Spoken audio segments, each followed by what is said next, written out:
Hello' everyone, আপোনালোকক আটাইকে আন্তৰিক স্বাগতম জনাইছোঁ। মই ৰূপম ত্ৰিশান আৰু আপোনালোকে চাই আছে মোৰ ইউটিউব চেনেল অংকুৰণ লাইভ।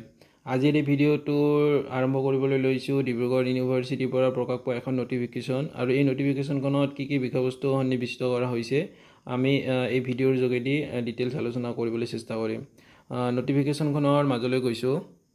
এই নটিফিকেশ্যনখন আহিছে 23 মে 2025ত। Notification Extension of the last date for online application for the B.Ed Common Entrance Test 2025.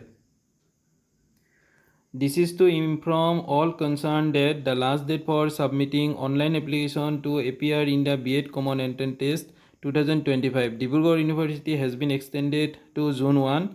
The other term and condition shall remain the same.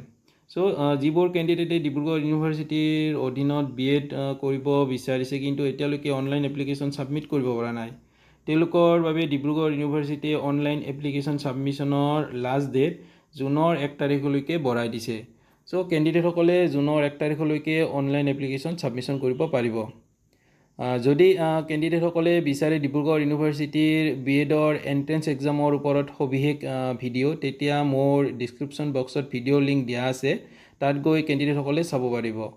আজিৰ এই ভিডিঅ'ৰ যোগেদি আপোনালোকৰ বাবে যদি লাগতিয়াল ইনফৰ্মেশ্যন শ্বেয়াৰ কৰিবলৈ সক্ষম হৈছোঁ, তেতিয়াহ'লে চেনেলটো ছাবস্ক্ৰাইব কৰিব, লগতে লাইক কমেণ্ট শ্বেয়াৰ কৰিব। ধন্যবাদ।